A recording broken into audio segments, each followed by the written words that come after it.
여성 공감 직업 토크쇼 그녀가 돌아왔다. 안녕하세요, 이채은입니다.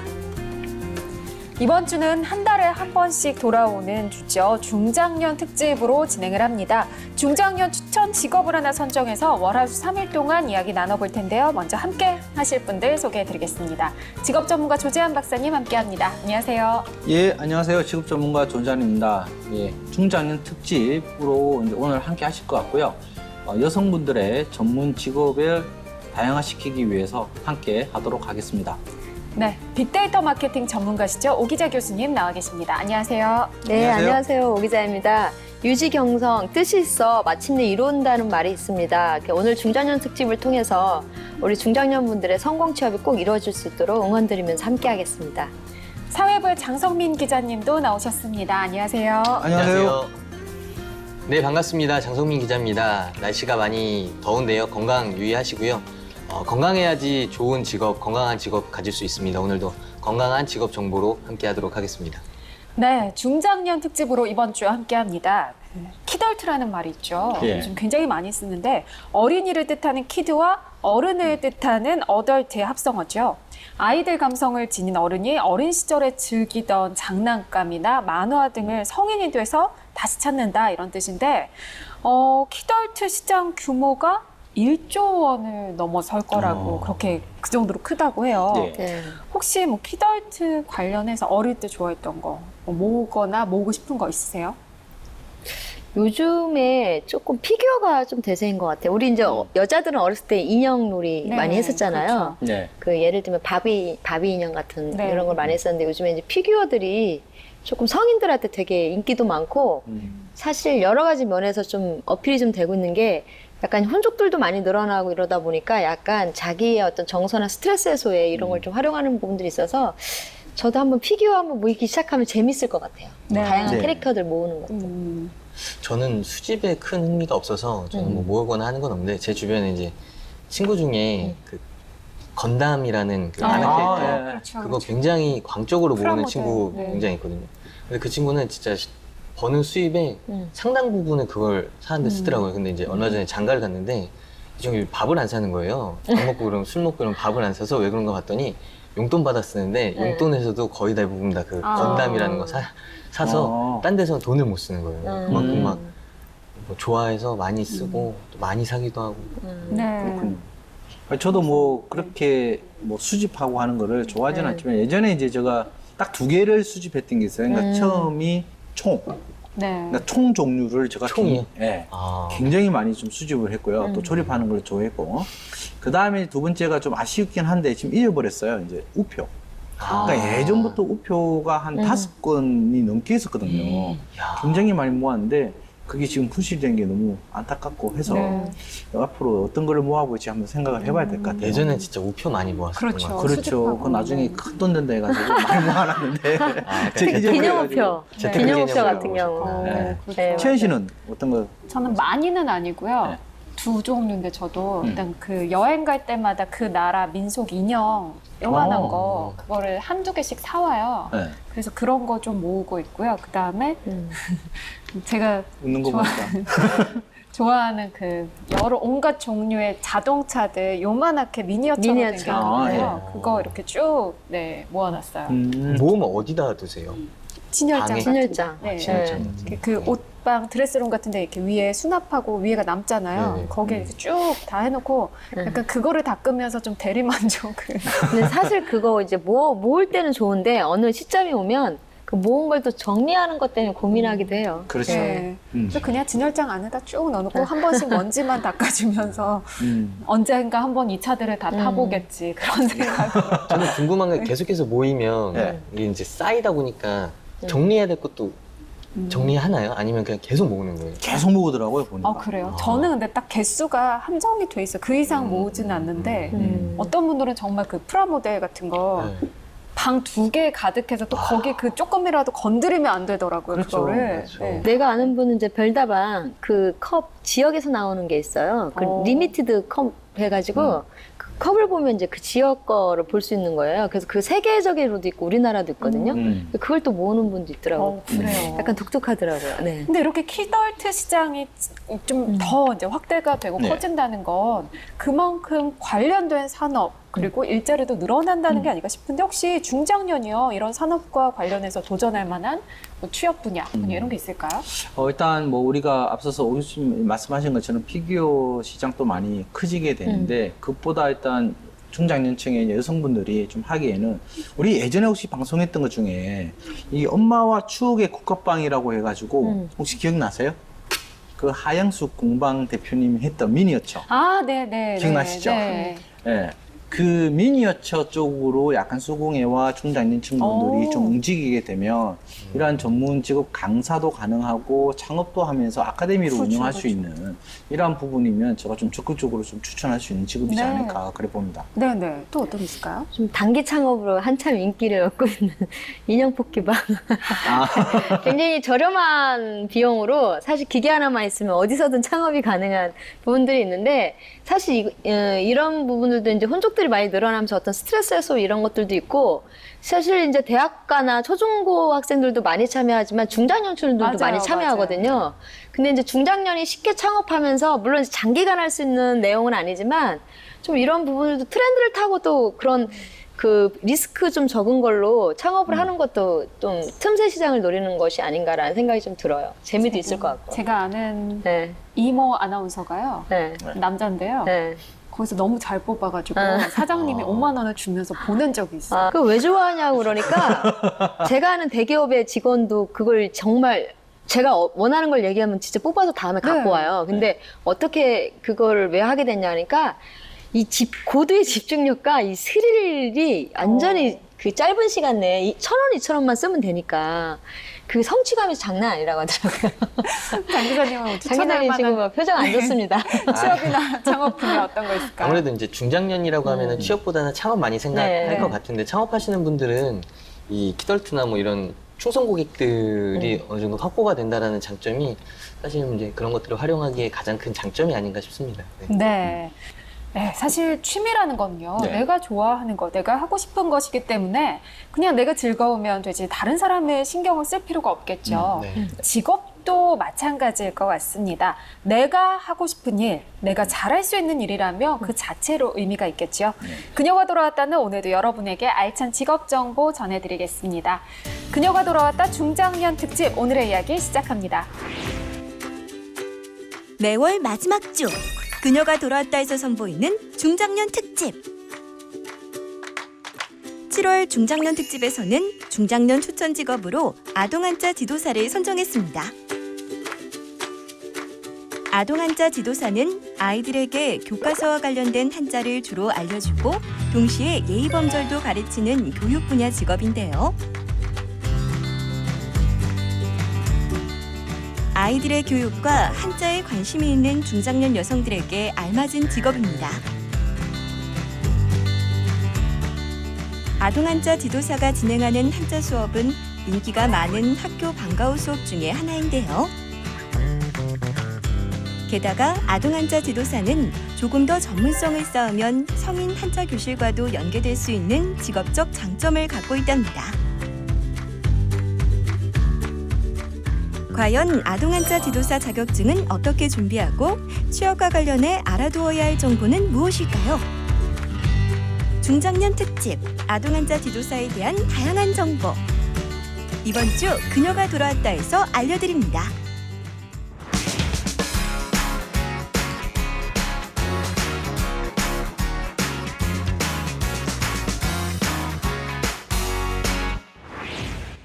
네, 이번 주는 중장년 특집으로 함께합니다. 여러 직업 중에서 중장년에 알맞은 직업을 선정해 직업 관련 정보 알려드릴 텐데요. 이번 주 선정 직업 바로 아동 한자 지도사입니다. 자, 한자 공부를 어릴 때 언제부터 시작을 하셨어요? 박사님은 되게 어릴 때부터 하셨어요. 아유, 저는 이제 네, 저는 한 9살 때부터 그때 9살 이제 때 한자를 배우고 집에서 예, 하셨나요? 아니 제가 이제 좋아서 이제 그쪽 학원을 가게 된 거죠, 서예 학원을. 그때부터 이제 시작을 해서 한 고등학교 때까지 이제 한자 공부를 좀 했었고 어린 나이지만 어쨌든 서예학원의 이제 부원장까지도 저는 이제 그때 하게 됐으니까 뭐 한자 관련해서는 좀 굉장히 오래 했다고 봐야 진짜 되겠죠. 대단하네요. 9살인데 아 나 한자 공부하고 신동인데 싶다. 신동? 한자 공부하고 싶던 게 아니라 그 향 냄새 때문에 그 향이 무슨 향인가 싶어서 갔더니 목향? 그곳이 서예학원이었어요. 어. 그래서 서예학원을 이제 다니게 되면서 한자를 접하게 된 거죠. 네. 전 중학교 때 좀 했던 것 같고 저도 한자를 되게 좋아했어요. 왜냐면 사자성어를 되게 재밌어 했어요.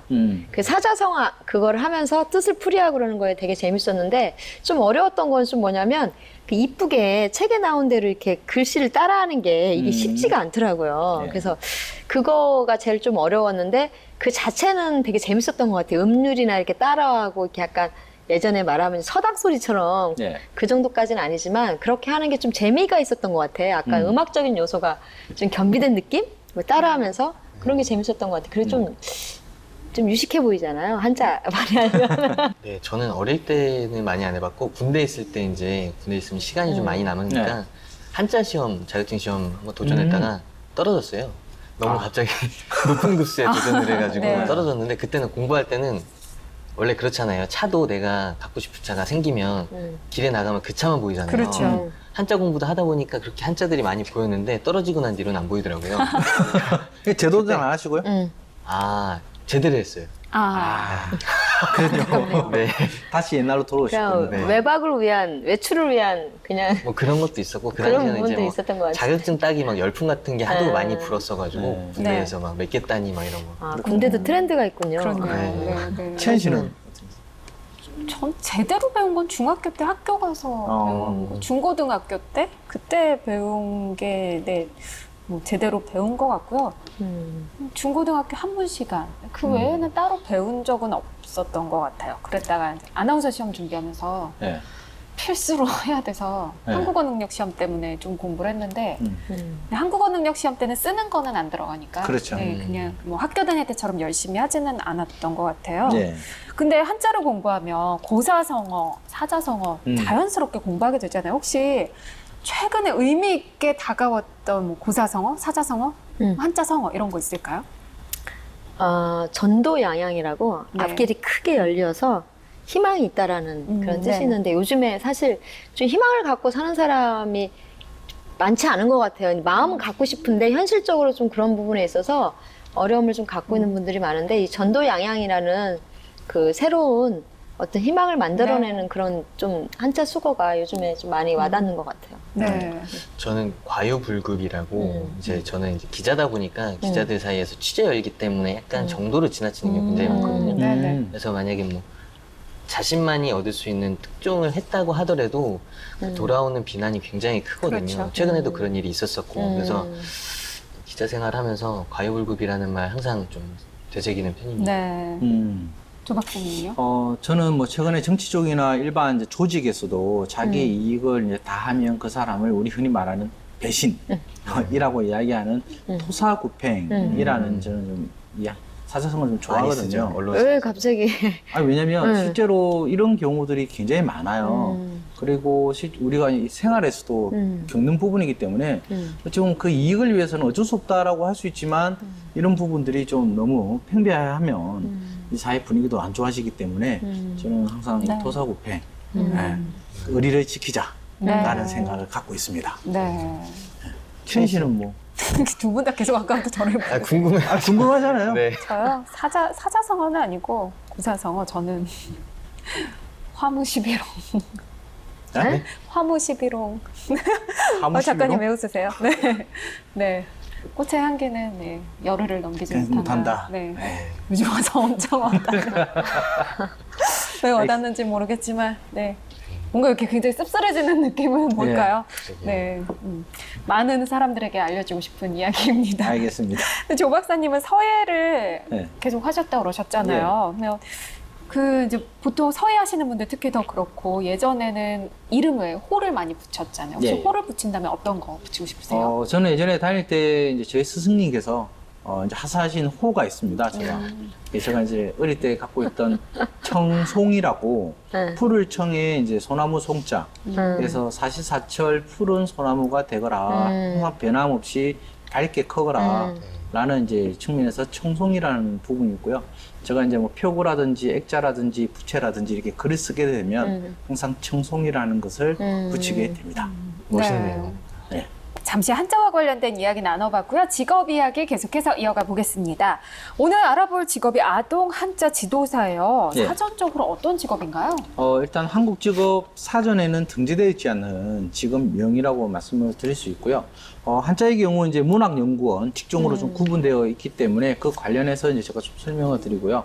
일단 민간 자격 제도 측면에서 이제 한국 한자 실력 평가원에 나와 있는 사전적 의미를 제가 한번 말씀드리도록 하겠습니다.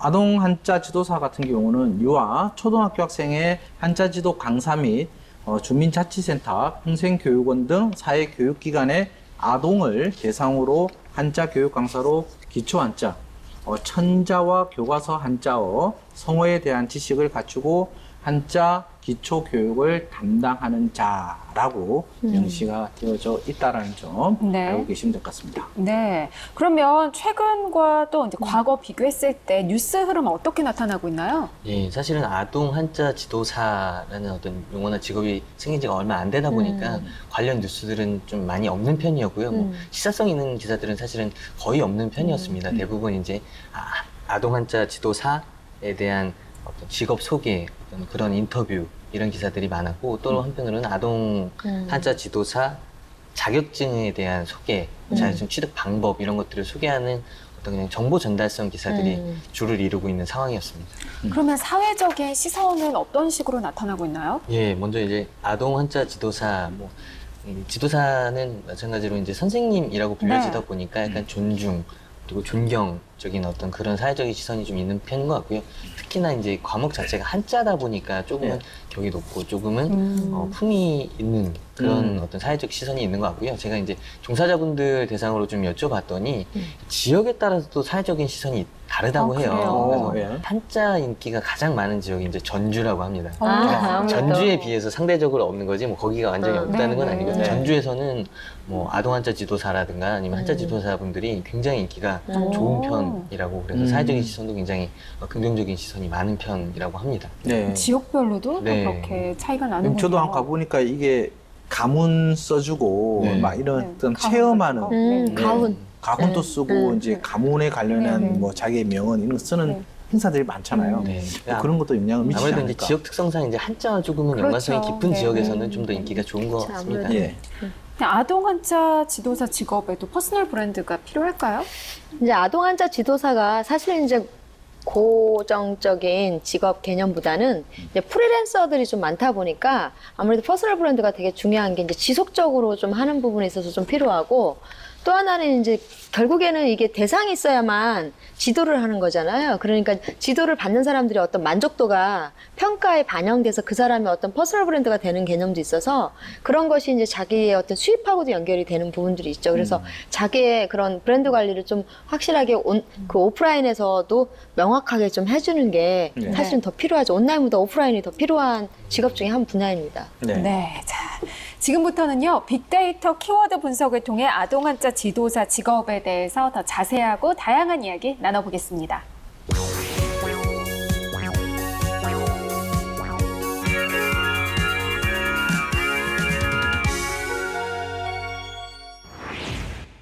그녀가 돌아왔다 월요일에 만나는 빅데이터 토크쇼에서는 관련 키워드를 통해 아동 한자 지도사에 대해서 자세한 이야기 나눠보겠습니다. 첫 번째 관련 키워드 어떤 건가요? 네, 첫 번째는 필요하다입니다.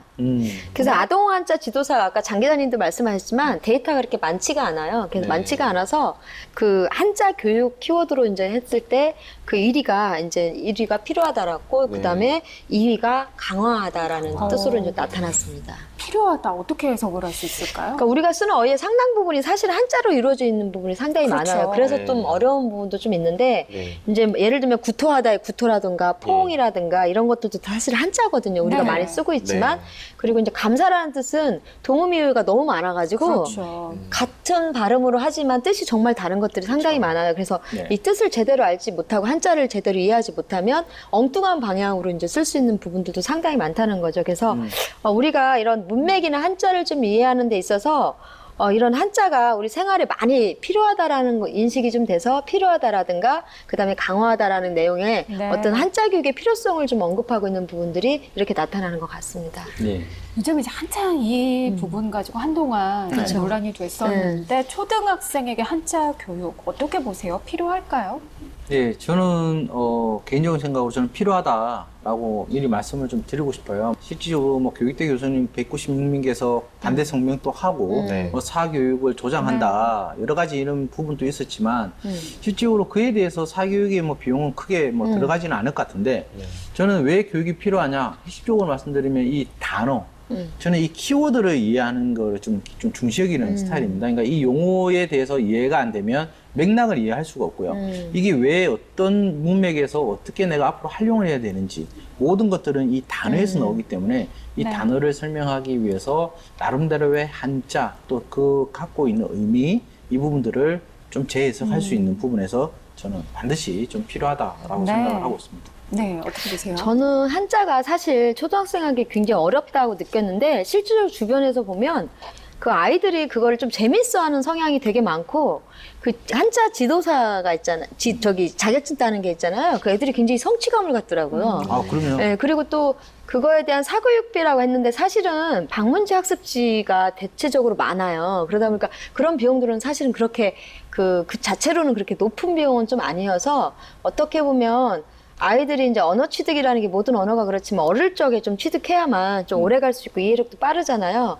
그런 부분에서는 아이들에게 선택권을 주는 거가 좀 필요하다라는 생각이 들어요. 그걸 의무교육화까지 할 필요는 있을까라는 생각은 저도 좀 생각을 해보는데 아이들한테 선택권을 줘서 그거를 조금 아이들이 전체적으로 자기가 어떤 문맥이 됐든 아까 말씀하신 것처럼 문장이 됐든 자기를 표현하는 데 있어서의 하나의 또 다른 언어로 좀 배울 수 있는 기회를 제공하는 건 좀 필요하다는 생각이 듭니다. 네.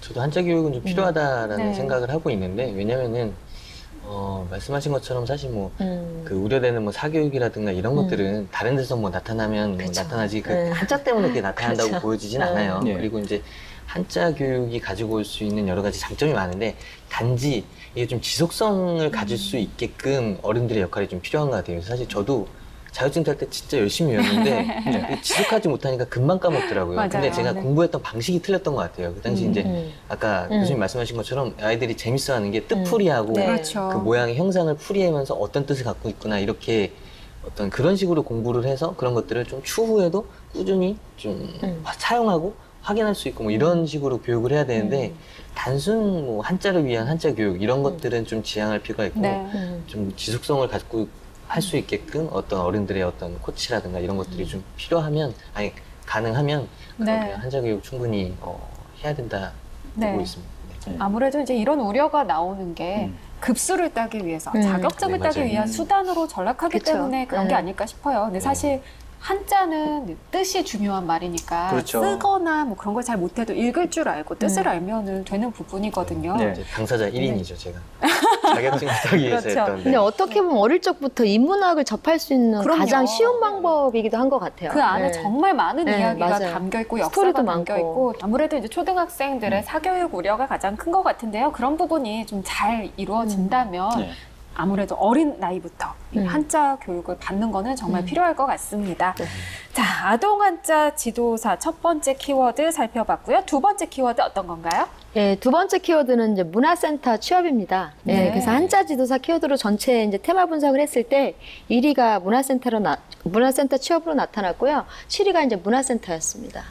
왜 이런 게 나왔을까요? 좀 연계성이 있죠. 예, 그래서 문화센터에서 우리 성인 대상 한자 교육도 많이 하는데, 근데 어린아이들 대상으로도 이제 한자 교육이 이루어지고 네. 있거든요. 이런 부분도 있고, 또 한자 지도사들이 활동하는 주요 취업 분야가 또 문화센터이기도 합니다. 그래서 그런 네네. 부분에서도 언급이 되고 있고, 그리고 이제 한자 지도사가 되기 위한 자격 과정을 또 운영하고 있는 곳이 또 문화센터이다 보니까 그와 관련된 이제 그 키워드 언급량이라든가 검색량이 좀 많이 늘어나고 있는 현상이라고 좀 볼 수가 있습니다. 네. 문화센터가 굉장히 많죠? 굉장히 많죠. 굉장히 다양한 곳에서 굉장히 다양한 프로그램을 굉장히 다양한 대상을 네. 대상으로 하고 되게 있습니다. 비장하게 말씀하세요. 조만간 아이와 함께 가셔야지 예, 않나요? 제가 그 네. 알아보고 있습니다. 그렇죠. 그래서 네. 주로 많이 하는 곳이 이제 대형마트라든가 그렇죠. 그다음에 대학교 네. 그리고 지자체 등에서 가장 많이 문화센터를 운영하고 있고요. 네. 그리고 이제 대상별로 보면 뭐 아동, 여성, 직장인, 주부, 뭐 실버 대상별로 굉장히 다양한 대상을 상대로 문화센터를 운영을 하고 있고 저희 이제 와이프가 요즘에는 이제 육아 아이와 함께하는 문화센터 알아보고 있어서 저도 이제 봤더니 아이와 관련해서도 굉장히 다양한 엄청나죠. 프로그램이 있는 게 뭐 오감놀이 교실, 숲속 놀이터, 엄마와 함께하는 요가. 저는 요가를 아이와 제 7개월이거든요. 7개월이니까 좋죠. 아 좋아요. 네. 이거 스트레칭. 그게 아무튼 엄마와 함께하는 요가, 뭐 미술나라, 뭐 동요 아카데미, 엄마와 함께하는 수영놀이부터 굉장히 다양한 프로그램, 굉장히 네. 다양한 곳에서 뭐 문화센터 운영을 하고 있었습니다. 네. 혹시 문화센터 다녀보셨어요? 저는 다녀보지는 못했죠. 아이랑은 애하고는 이제 발레라든지 이렇게 조그만 따라가. 프로그램들 할 때 이제 둘이 같이 네. 그냥 항상 똑같은 프로그램들 이제 하니까 뭐 해보고 실제로 뭐 제가 받아본 건 아니고 저는 예전에 대학교에서 이제 평생교육원에서 이제 뭐 수혜나 한자 이런 것들은 이제 강의는 이제 하고 다녔으니까 직접 받아보신 적은 없어요? 예 직접 받아보지는 네. 못했어요. 저는 요리 요리 교실 좀 다녔었어요. 그래서 실습해가지고 이제 직접 먹고 시식도 하고 그런 재미도 있었고, 근데 이제 그걸 한번 다시 자기가 혼자 가서 해야만 할 수 있다고 하더라고요. 그래서 그때 요리하면서 했었는데 그 덕분에 그때 좀 살이 좀 많이 쪘던 것 같아요. 근데 되게 재미는 있었던 것 같아요. 지금도 잊지 못하는 그때 했던 것 중에 미니 족발. 네. 네, 그거 그거 진짜 했었는데 많죠. 정말 맛있었어요. 장 기자님은 앞으로도 다니셔야 하지만 아 저는 육아 지금 교실. 아내가 계속 저를 꼬시고 있어요. 같이 가자고 주말에 하는 프로그램이 있다고 같이 가자고 하는데 그 프로그램이 아이와 함께하는 요가예요. 네. 절대 다수의 여성분들과 말이 안 통하는 절대 다수의 아이들과 저 혼자 아니요, 외로- 가면은 아버님들 많이 있을 거예요. 그래요, 많아요. 그럼요. 네, 요즘은 아. 같이 가기 때문에 좀 더 용기가 네. 생기네요. 그렇죠. 그리고 한번 아이들과 용기 함께하는 내보겠습니다. 요리도 있고 되게 많아요. 네, 네. 해본 적은 없는데 네. 요즘에 이제 관심을 좀 갖고 있습니다. 네. 비용이 재밌습니다. 저렴하니까. 그렇죠. 저는 문화센터 정말 많이 가봤거든요. 네. 네. 뭐 배우셨어요? 스피치 강사 양성 과정부터 아. 시작했고요. 발레도 했고요. 수영도 했고요. 요가도 했고, 그 다음에 그때 뭐 자격증 공부하느라고 몇 번 또 네, 갔었고요. 그냥 심심하면 간 것 같아요. 거의 문화센터 이제 네. VIP급. 많이 다니시면 그만한 장점이 있나 보네요. 일단은 저렴한데 음. 굉장히 그 퀄리티가 높은 수업을 거기 오시는 강사분들이요. 그냥 이렇게 만날 수 있는 분들이 아니었어요. 또 실습이 또 굉장히 또 강하신 분들, 현장에 네, 강하신 네, 그리고 분들이죠. 자격증까지도 연결이 되고 왜냐하면 평가가 잘 안 나오면 재 임용이 안 돼요, 강사로. 네. 그렇기 때문에 수강생들 관리도 굉장히 좀 철저하게 하고 만족도도 많이 끌어내는 부분들이 좀 있죠. 특히 스피치 같은 경우에는 정말 유명한 아나운서 출신들이 와서 강의를 하는데 한 달에 3만 원이었거든요. 네, 그래서 저는 거기에서부터 이제 양성 과정을 듣기 시작했는데 괜찮은 곳들이 많은 것 같아요. 네. 네, 이 정말 문화센터 강사 자리 그만큼 굉장히 좋은 자리인 것 같은데 아까 강사로 일하셨다고 하셨잖아요. 네. 어떤 거 한번 가르치셨어요? 저는 이제 뭐 얘기했던 한자와 서예를 이제 가르쳤죠. 그 어려운 왜냐면 것을. 이제 그분들 같은 경우는 이제 아동도 있지만 대부분 또 주부님들, 중장년층 분들도 많거든요. 왜냐면 이제 이런 한자 같은 경우는 이제 신문이나 아니면 이제 이런 일상생활 이런 쪽에서 좀 알고 싶어 하시는 분들. 그 다음에 실질적으로 좀 글씨를 좀 바른 글씨를 쓰고 싶다라고 이제 하시는 분들. 이분들이 이제 서예를 하러 많이 오기 때문에 실제로 그분들에 대해서 이제 어떤 대상층에서 어떻게 가르쳐야 되느냐. 그러니까 아까 천 씨가 이야기하신 것처럼 이 부분에서 좀 경험이 많은 분들이 네. 와야 되기 때문에 또 어설프게 그냥 이론 위주로 강의를 하면 안 돼요. 그래서 이분들한테 이제 실질적으로 사용 목적에 맞는 한자 활용법, 그 다음에 또 자기가 쓰고자 하는 목적에 따라서의 글씨 쓰는 방법, 글씨체의 변환, 뭐 이런 것들을 이제 알려드리면 실생활에서 굉장히 유용하게 쓰실 수 있다. 그렇기 때문에 한때는 또 인기 강사였다라고 말씀드리고 싶습니다. 네, 기승전 자기전인데요. 그러면 이렇게 문화센터에 취업하려면 어떻게 해야 될까요? 일단은 중요한 거는 자기의 실력을 가지고 일단 증명해 주는 거거든요. 근데 실력으로만 이제 이 문화센터 같은 경우는 보기 힘든 이유가 아까 말씀 그 대상이 각각 떨어져 있는 것 같지만 실질적으로는 이 부모와 이 자녀가 같이 움직이는 곳이에요. 그러니까 결국은 이 강사를 하기 위해서는 재미, 즉 스토리가 있는 것으로 해가지고 같이 참여하는 수업으로 움직이는 이런 구조로 만들어져야지만 취업이 좀 더 됐고요. 그다음 실질적으로 있는 피드백을 잘 받을 수 있는 또 성과가 바로 나올 수 있는 네. 커리큘럼으로 짤 수 있는 그런 강사가 되면 취업이 좀 더 유리하다라고 말씀드리고 싶어요. 어떻게 전략을 세워야 될까요? 문화센터 관련돼서 얼마 전에 취업을 제가 연계해 준 적이 있는데요. 경력이 1순위로 좀 들어갑니다. 그래서 10년 이하와 10년 이상, 그 다음에 20년 이상 이렇게 기준으로 나눠주고요. 그거에 따라 시급 수당이 지워지는 그 기준이 됩니다. 그래서 네. 그런 첫 번째가 있고요. 두 번째는 그와 관련돼서 이제 얼마만큼 전문성이 겸비되어 있는지 그런 부분들이 검증이 되는 부분이 있는데 이와 관련돼서 더 중요한 것 중에 하나가 이제 브랜드 인지도가 높으면 사실 네. 경력하고 무관하게 좀 쉽게 문화센터에 접근할 수 있는 부분들이 있고요. 그리고 문화센터의 장점은 뭐냐면 프리랜서로 활동하는 경우가 많기 때문에 다양한 문화센터를 자신이 퍼스널 브랜드가 되면 그것을 할 수 있다라는 장점이 있고요. 또 하나는 이제 그 수강생들의 만족도를 끌어낼 수 있고 수강생들을 모집할 수 있는 좀 유인력이 좀 있으면 사실 그 몸값이 얼마든지 자기 스스로 높일 수 있는 그런 좋은 여건들도 형성할 수가 있습니다. 네, 자 그러면 세 번째 키워드 살펴볼까요? 예, 세 번째 키워드는 바로 체험과 재미있는입니다. 네. 그래서 방과 수업 키워드로 분석을 했을 때 전체 테마 분석을 하게 되면 4위가 체험이 언급이 되었고요. 방과 수업 공부적 테마 분석을 했을 때 1위가 재미있는으로 언급이 좀 됐습니다. 좀 의외의 두 가지 전혀 다른 두 가지 키워드가 나왔는데 그렇게 나온 이유가 있을까요? 문화센터에 이어서 방과후 수업들은 우리 아동한자 지도사분들이 가장 많이 진출하는 이제 취업 분야이기도 합니다. 그래서 한자라는 것이 이제 딱딱하고 지루하고 재미없다라는 어떤 선입견을 가질 수 있는데 특히 이제 아이들에게 그런 걸 가르칠 때는 이런 부분들을 딱딱하기보다는 그다음 지식적으로 좀 전달하기보다는 재미와 이제 체험 요소를 같이 겸해서 전달해야만 아이들이 흥미를 갖고 집중성을 좀 가질 수 있는 부분들이 좀 있거든요. 네. 그래서 이런 부분에서 이제 아동한자 지도사를 준비하는 분들이 좀 지식적인 접근보다는 그것을 어떻게 하면 좀 쉽고 재미있게 아이들에게 전달할 수 있느냐 이런 부분들도 굉장한 경쟁력이 좀 될 수 있는 요소가 있어서 이런 재미 요소들이 같이 키워드로 언급이 된 걸 볼 수가 있습니다. 자, 그 얘기는 정말 개인별 역량이 굉장히 중요하다. 그럼요. 그렇게 네. 볼 수 있을 것 같은데 어떤 수업을 하는 게 강의 역량을 키우는데 도움이 될까요? 일단 뭐 저도 강의를 하다 보면 제일 중요한 것 중에 하나가 바로 그 대상자, 그다음에 수준, 눈높이에 맞춰서 그에 맞는 용어를 쓰는 게 제일 좋겠죠. 네네. 그래서 보면 좋은 지식을 아무리 전달하더라도 재미없으면 또 요즘은 네. 안 되니까 그 역량을 키운다라는 것은 바로 그 성과, 그 대상자들이 듣고 반응하고 할 수 있는 이러한 부분으로 이제 가는 게 가장 좋은 부분이고요. 한자로 우리가 예를 들게 되면 백제라고 하는 것도 있잖아요.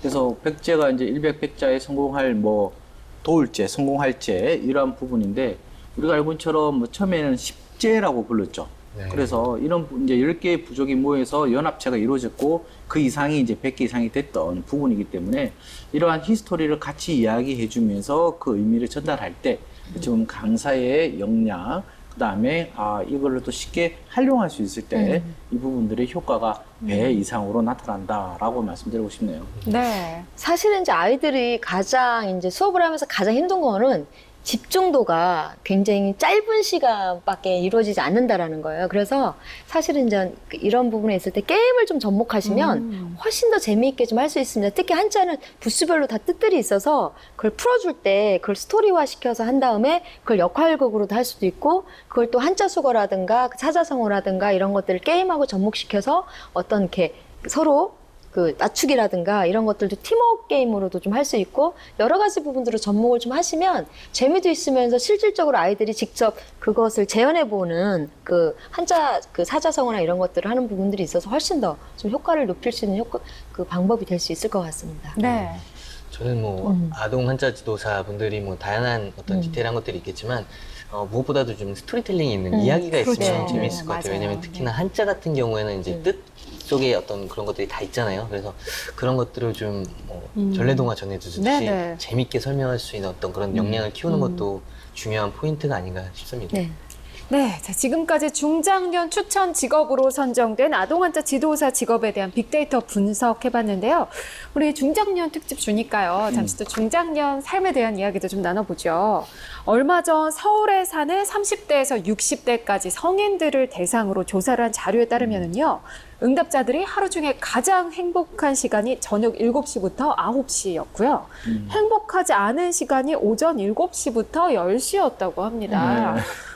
왜 이런 결과가 났을까 생각을 해봤더니 아무래도 이제 퇴근 이후에는 행복하고 그쵸. 그렇죠. 퇴근 준비를 하고 출근 준비를 하고 출근을 하는 그 시간은 사실 좀 이제 힘들고. 네. 그럼요. 가끔 끌려가는 기분이 들 때도 있잖아요. 네. 그래서 이런 결과가 나오지 않을까 싶었는데 우리 주말 말고 평일 기준으로 했을 때 어떤 시간이 가장 행복하세요? 저는 이제 방송 끝난 그 다음 날이죠. 목요일 날 아침에 이제 한 8시에서부터 10시 사이 그때 이제 모닝커피 한잔 하면서 약간 이제 휴식 취할 때 저는 그 시간대가 제일 행복한 것 우리 같아요. 방송이 싫으세요?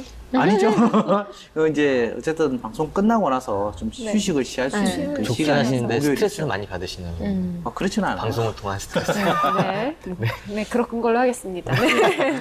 저는 요즘에 8시가 가장 행복한 시간대가 된 것 같아요. 아침이요? 저녁이요? 예, 아침에. 오. 왜냐하면 저 요즘에 이제 6시에 기상해서 뭐를 하냐면 제가 이제 그 근육 운동을 하고 있어요. 이제 네. 건강을 해서 근육을 그 강화시키는 훈련을 좀 하고 있어서 트레이닝을 좀 받고 있거든요. 네네네. 그래서 아침 6시에 하다 보니까 8시가 뭐냐면 그 운동 끝나고 샤워 딱 하고 나오는 시간이에요. 그래서 그때 가장 좀 기분 좋게 상쾌하게 나오는 거여서 아침이 가장 힘든 시간을 좀 기분 좋은 시간으로 좀 바꾸게 된 계기인 것 같아요. 그것도 좋네요. 네. 네네. 저는 오후 8시 이후가 가장 행복한 시간인데 이제 아기가 엄마들 사이에서 육퇴라고 하더라고요. 육아 퇴근. 네, 8시에 잠들고 네. 나서 이제 아기가 자는 때 이제 좀 오래 자요. 한 10시간씩 자니까 자고 나면 뭐 야식도 시켜 먹고 진짜 퇴근한 기분. 사실 직장에서 퇴근해도 퇴근한 기분이 아니었는데 아기가 자면 이제 그때 퇴근한 기분이어서 그 시간이 제일 행복하고 마찬가지로 저도 아침 7시부터 10시 사이에는 정말 진짜 실은 지옥철에다가 좀 출근하기도 힘들고 그쵸. 출근해서 똑같은 거 같습니다. 사장님이 보고 계세요. 좋습니다. 저는. 즐거운 마음으로 씩씩하게 출근을 합니다. 항상 그 출근길 굉장히 아유, 신나고 그러시죠? 굉장히 신납니다. 네. 저는 뛰어다닙니다. 다들 굉장히 부지런하시네요. 사실 네. 저는 응답자들이 행복하지 않다고 했던 7시에서 10시 사이 저는 자는 시간이거든요. 좀 사이클이 다르다 보니까. 근데 저는 오 교수님하고 같은 이유인데 반대 시간인 것 같아요. 저는 밤 11시, 12시에 보통 운동을 이제 자기 직전에 하고 딱 샤워하고 이제 책 조금 보고 이렇게 자거든요. 그래서 이제 그게 완성되는 시간이 새벽 1시에서 2시 사이예요. 늦게 자네요. 네, 근데 이제 감성이 폭발하는 시간이죠. 근데 그렇게 또 늦게 일어나시는 거예요? 하루에 7시간은 보통 자잖아요. 그렇군요. 네. 안 주무세요? 저도 한 3, 4시 그때 자고 보통 한 7시 반 정도 되면 일어나잖아요. 나이 잠이 너무 부족하죠. 그런 거예요? 네, 저는 아직 저는 아침잠이 많아요. 예. 그래서 저는 그래서 이제 그 시간 1시에서 2시 좀 하루를 정리하고 이런 시간이 굉장히 좋더라고요. 근데 그럴 수밖에 없는 게 저는 한 오후 3시부터 저녁에 8시, 9시까지가 가장 바쁜 시간이거든요. 세 분은 언제가 가장 바쁘세요? 저는 금요일 한 오후 한 3시경 그때가 제일 바쁜 것 같아요. 왜냐면 이제 어쨌든 또 주말에 또 같이 우리 네. 이제 애들하고 가족들하고 같이 움직여야 할 스케줄을 짜야 되기 때문에 일 때문이 아니고. 예. 저는 그게 어찌 보면 하나 일에 포함되어 있는 부분이기 때문에요. 네. 저는 그 시간대 이후로 이제 어쨌든 저녁부터 스케줄을 맞춰서 출발까지 이제 같이 보내고 그 다음에 다음 주로 또 준비를 해야 되죠. 한 가지는 기자들이 마감만큼 많이 스트레스 받는 게 이제 발제라고 해가지고 아이템 회의할 때 예. 너 오늘 기사 못 쓸 거야 그러면 나 뭐 이런 거 쓰겠습니다라고 발제할 때가 있어요. 근데 매일 아침 그 아이템을 낸다는 것 자체가 굉장히 힘들거든요. 그래서 이제 마감 스트레스만큼 많은 게 이제 기자들 발제 스트레스인데 2시간 아침 회의할 때 그다음 네. 마감 스트레스. 아, 그쵸. 그 시간이 진짜 피말릴 진짜 정도로 힘들죠. 제일 바쁘기도 하고 네. 그 시간이지. 근데 지금 저녁 퇴근 이후 시간에 일반적으로 이제 가장 행복한 시간이라고 그쵸. 했는데 네. 그러기 위해서는 퇴근을 해야 되거든요. 그렇죠. 근데 업무의 연장인 회식이 잡혀버리면 개인적으로 저는 회식을 별로 안 좋아해서 굉장히 좀 고통스러웠었거든요. 저도 이제 그 정규직으로 일을 할 때 가장 네. 고통스러웠던 게 예고 없이 금요일 저녁에 회식하자고 할 때 저는 정말 그렇죠. 대표님이 너무 미웠어요. 저는 혈기왕성한 20대인데 금요일 밤에 얼마나 많은 약속이 있겠어요. 네. 근데 빠질 수가 없잖아요. 그러면 그리고 별로 그분들과 술자리 그렇죠. 밥도 잘 안 들어가는데 거기다 술을 마시라고 하는 거 저는 술을 잘 못 마시는데 강요를 한다거나 이런 게 굉장히 좀 힘들었거든요. 피해야 할 회식 문화 어떤 거 있을까요? 조금 전에 다 이야기해 주신 것 같은데요. 이것보다 더 많을걸요? 네, 그래도 많죠. 일단 저 같은 경우도 이제 가기 싫은. 그러니까 이게 어찌 보면 다 연령 세대별로 다 같이 모여 있는 곳이잖아요. 같은 층끼리 있다면 상관이 없는데 어찌 보면 그런 분들하고 가서 일단은 그 이야기, 뭐 우리가 알고 있는 유머라든지 또는 이 이야기에 대한 대화 이런 부분들이 맞지 않는 거에 대한 아재 개그. 그렇죠. 웃어줘야 그러니까 억지로 되잖아요. 가서 앉아 있고 또 웃어줘야 되고 부장님 개그. 또 술도 싫어하는데 계속 또 건배해줘야 되고 또 마시기 싫은데 계속 마시라고 맞아요. 그러고 이런 부분들 그리고 1차 끝나고 나면 갈 것 같았는데 또 2차 가고 또 갈 것 같은데 또 3차 가고 이런 문화가 어찌 보면 가장 싫어하고 또 앞으로도 좀 사라져야 되지 않나 생각을 합니다. 그럼 바람직한 문화는 어떤 게 있어요? 한 2시? 그러니까 식사하고 한 2시에 항상 회식을 나가요. 아, 낮에요? 예. 어. 그러니까 그 전에 업무를 낮에 약간 정리를 회식한다고요? 해요. 그럼요. 오. 한 달에 한 번 정도 이제 그 회식을 할 수 있게끔 의무적으로 정하고요. 네. 2시부터 문화나 아니면 뮤지컬이나 아니면 영화나 뭐 기타 뭐 맛집을 가든 이거는 이제 낮 시간에 그걸 활용을 하는 거예요. 그리고 좋네요. 저녁 시간에 2차를 갈 사람들 가고 아니면 또 붐비지 않는 시간에 같이 모여서 이야기도 하면서 맛있는 걸 먹는. 네. 그래서 저는 이게 오후에 회식하는 문화 저는 나쁘지 않다고 저는 봅니다. 어떤 게 있을까요? 피해야 될 거, 바람직한 거. 약간 이제 조 박사님 말씀하셨는데, 저는 이제 그 2차, 3차를 가는 거 첫 번째로 좋아하진 않지만, 더 안 좋은 건 2차, 3차를 가서 같은 이야기를 계속 하는 거죠. 1차 때 한 얘기를 2차 때 가서 또 하고 또 하고.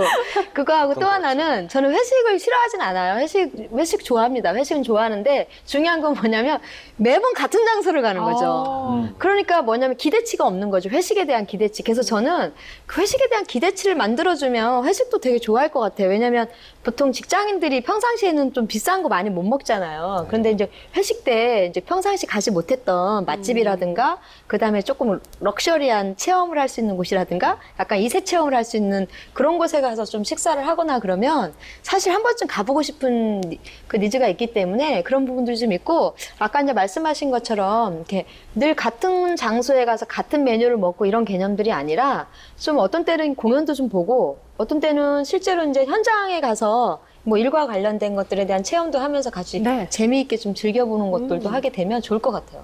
우리 기자들의 회식 문화 많이 바뀌어야죠. 굉장히 많이 바뀌어야 됩니다. 네. 저는 굉장히 바람직하지 않은 것들이 많아서 폭탄주 세례죠. 방송에 나갈 수 없는 것들이 많아서 그런 것들은 일단 뭐 알아서들 좀 많이 바뀌었으면 네. 좋겠고요. 기본적으로는 뭐 일단 시간 미리 공지하는 건 진짜 정말 에티켓인 것 같아요. 맞아요. 다들 이제 퇴근 시간 이후에 또 삶이 있거든요. 근데 막 당일날 회식이야 이런 경우 저희도 진짜 많습니다. 하루하루가 회식이지 않으세요? 그리고 그런 경우도 많죠. 사실은 이제 특히나 막내 때는 더 그런데 그런 거라든가 아니면 술 권하는 거 그런 거는 특히 더 안 해야 된다고 생각이 들고 그 다음에 2차, 3차 비슷할 것 같아요. 2차, 3차 가는 거. 좋은 거는 요즘 뭐 웬만한 직장인들 삼겹살 정도 먹거든요. 회식할 때는 좀 등심이라든가 좀 못 그치, 먹는 비싼 거. 거. 꽃등심 네, 뭐 그러니까. 이런 것들. 아까 네. 얘기했듯이 비싼 거. 뭐 맛있는 거 사줄게 네. 삼겹살 전 친구랑 먹겠습니다 이럴 수 있거든요. 그런 거 말고 네. 진짜 등심 아니면 뭐 정말 비싼 회 뭐 기왕이면 몇 번 없는 거니까 그럴 때 좀 좋은 거 좀 사줬으면 좋겠습니다. 이거면은 반드시 사회부 부장님께 전달해드리겠습니다. 브런치 회식도 괜찮은 것 같아요. 김치찌개 저희는- 진짜 싫습니다 저. 김치찌개로 회식을 해요? 예, 제가 말한 거 아니면 전달해 주세요. 아니, 알겠습니다. 아니, 저희는 이제 여자들이 많은 집단이다 보니까 정말 브런치 브런치 회식을 회식도 자주 괜찮은 하거든요. 것 같아요. 그래서 네. 회식이 2시간이면 끝나요. 브런치가 좋은 게 좋은 음식을 저렴하게 또 먹을 수 있거든요. 좋은 데 그럼요. 가서. 예. 문제는 저처럼 아침에 자는 사람들은 굉장히 고역이에요. 언어가 문제죠, 언어가. 네, 그래서 뭐 장단점이 있을 것 같은데 물론 필요한 부분이니까 그렇죠. 정말 좀 네. 적당한 선에서 이루어졌으면 좋겠습니다. 자, 그럼 지금부터는 아동 한자 지도사에 대해서 보다 자세한 직업 평가를 통해서 직업 전망 살펴보겠습니다. 먼저 보상 부분 살펴볼까요? 초기 수입 어느 정도 되나요? 예, 초기 수입은 평균적으로 봤을 때 한 100에서 150만 원 정도 선이라고 하는데 약간 네. 좀 안타까운 부분이 많이들 진출하는 곳이 방과후 수업이라든가 네. 아니면 문화센터인데 이 과목별로 이 차이가 좀 있다고 해요. 아동 그 한자 지도사 같은 경우에 이제 방과후 수업 많이 가는데 방과후 수업에서 좀 인기 많은 종목들 뭐 음악이라든가 네. 아니면은 뭐 악기 다루는 이런 거에 요리, 비해서 뭐. 절반도 안 되는 가격으로 아, 측정될 그래요? 때가 있다고 합니다. 그래서 음. 사실은 이제 보상 부분에 있어서는 조금은 좀 취약하지 않나 싶습니다. 네. 네, 자 이번에는 상중하 평가 시간입니다. 세 분 전문가께서 각 분야별로 상중하로 평가해 주시면 됩니다. 자, 먼저 고용 안정성 상중하 어떻게 평가할까요? 예, 일단은 아까 뭐 장계장님도 이야기를 하셨지만 다른 방과 수업이나 문화센터 이런 데 비해서 임금에 대한 부분들에 대한 이제 수준이 많이 낮다라는 것은 그만큼 뭐 그 과정에 대해서 좀 불확실하다라고 우리는 좀 이야기를 할 수 있을 것 같고요. 이런 한자의 필요성과 불필요성에 대한 대립관계는 어쨌든 지금 민간에 의해서 지금 많이 형성이 되고 있는 부분 중에 하나죠. 그래서 필수 과목도 아닌 상태라면 이 고용관계 역시도 어찌 보면 장기적으로 갈 수 없는 시간제와 그에 대한 임시적인 방편으로만 전략할 수 있다는 문제점을 안고 있습니다. 따라서 이러한 고용 안정성의 부분은 솔직히 이제 앞으로 이러한 정책이 어떻게 구성이 되냐에 따라서 틀려지기 때문에 보장받기가 쉽지 않겠고, 이에 근거해서 종합적인 평가를 보게 되면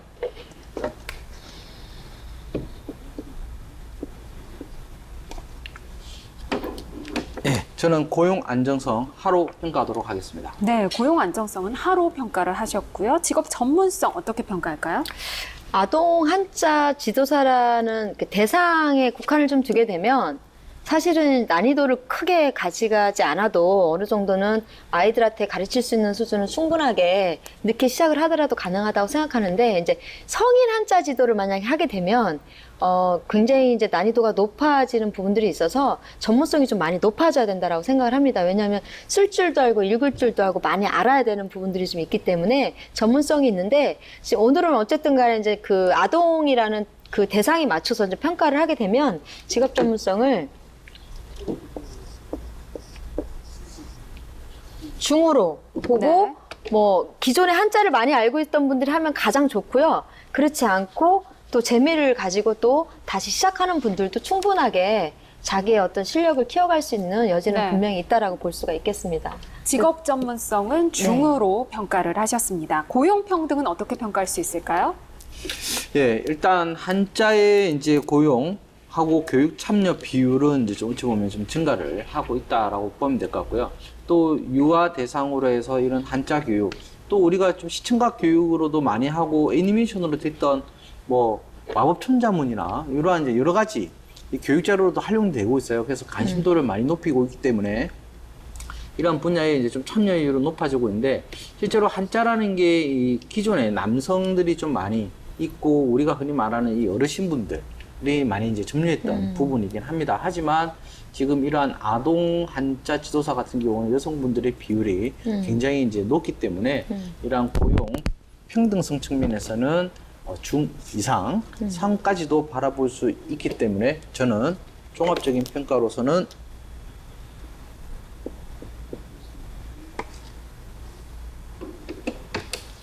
중으로 평가하도록 하겠습니다. 네, 고용 평등 중으로 평가하셨고요. 직업의 근무 여건 어떻게 볼 수 있을까요? 예, 저희들이 계속 이야기 나눴던 것처럼 이제 보통 아동 한자 지도사 분들이 프리랜서가 많고 이제 강의를 나가시는 경우가 많기 때문에 그 강의 나가는 곳에 대한 근무 여건이라든가 이런 걸 좀 봐야 될 텐데, 문화센터나 이런 좀 잘 돼 있는 곳, 시설이나 이런 것들이 잘 돼 있는 곳도 있지만 방과후 수업 같은 경우에 이제 뭐 뒤처리라든가 이런 것들도 다 자기가 해야 되는 그런 경우도 있다고 해요. 그래서 이런 점들을 좀 고려해서 종합적으로 좀 평가를 해보면 저는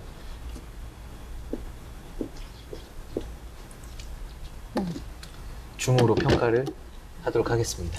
네, 근무 여건 중으로 평가를 하셨습니다. 자, 이번에는 아동 한자 지도사 어떤 중장년 여성들에게 추천하는지 핵심 키워드를 적어주시면 됩니다. 각각 2개의 키워드 적어주시면 됩니다.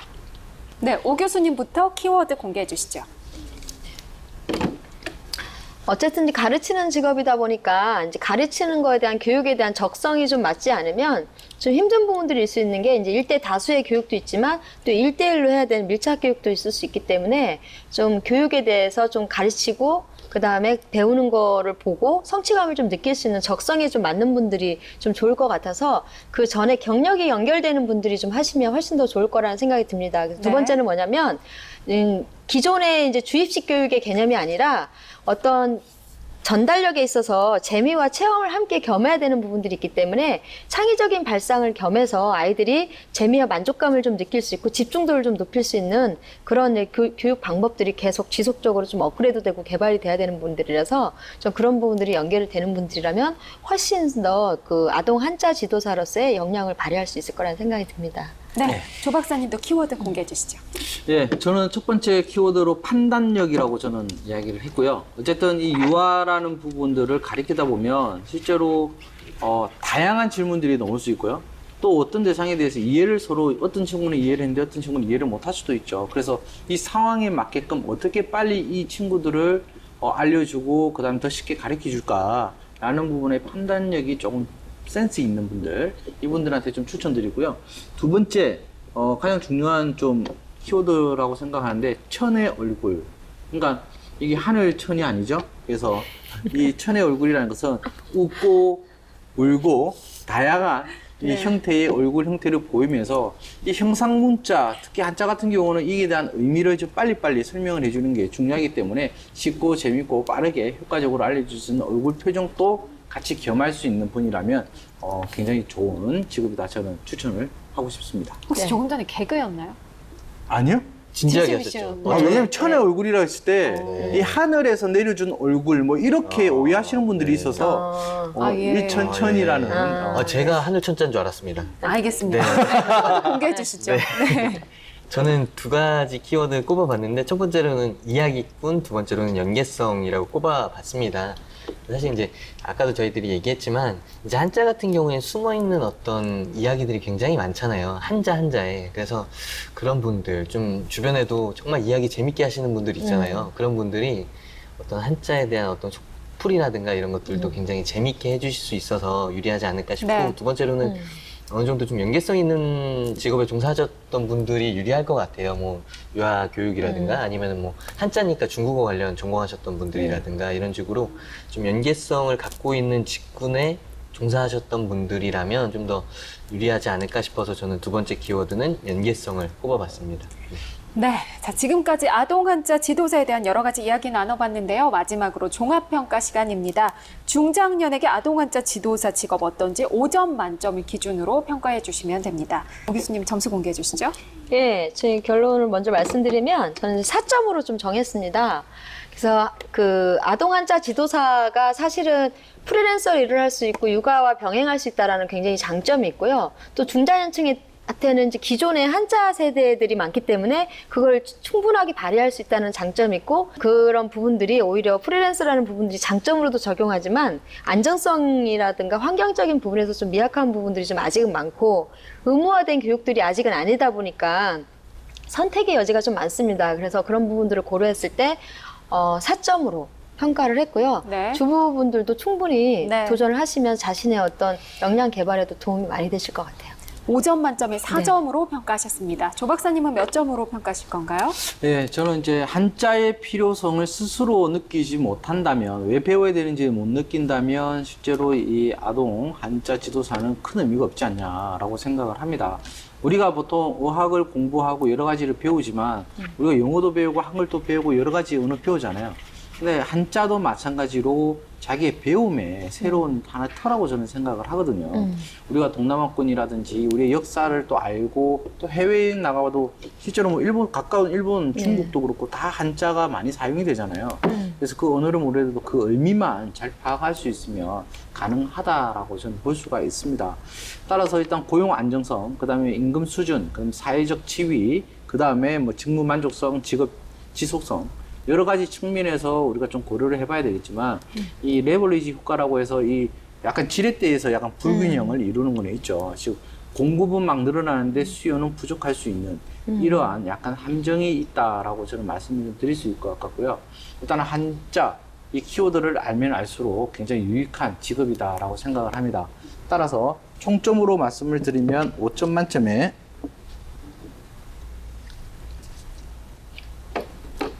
예, 저는 4점 드리도록 하겠습니다. 네, 5점 만점에 4점으로 평가하셨습니다. 장 기자님은 몇 점으로 평가하실 건가요? 네, 저는 일단은 중장년 여성분들이 도전을 한다라는 가정하에 일단은 이 준비 기간이 보통 한 짧게는 4개월, 길게는 뭐 6개월 이상 준비를 해야지 이제 자격증 취득 후에 취업을 할 수 있다라고 합니다. 그래서 그만큼 진입장벽이 낮은 건 아니고 그 대신 이제 장점이라고 볼 수 있는 것들은 아까 교수님 말씀해 주셨던 것처럼 가사와 병행할 수 있다든가 아니면 그리고 근무 지속성이 높다든가 이런 것들이 좀 장점을 볼 수 있는데 한 가지 좀 유의해야 될 것들은 아까 박사님 말씀하신 것처럼 수요가 아직까지는 그렇게 많지 않다 보니까 그럼 자신의 전문성을 갖춰서 어떤 개척해야 되는 어떤 그런 숙제가 있거든요. 그래서 그런 것들을 좀 감안해서 도전을 하신다면 충분히 좀 메리트가 있는 직업이라는 생각이 들고 그런 어느 각오가 없다라고 하면 한 번 더 생각을 해보시는 게 좋은 어떤 그런 직업이라는 생각이 들어서 그런 것들을 전부 고려해 봤을 때 저는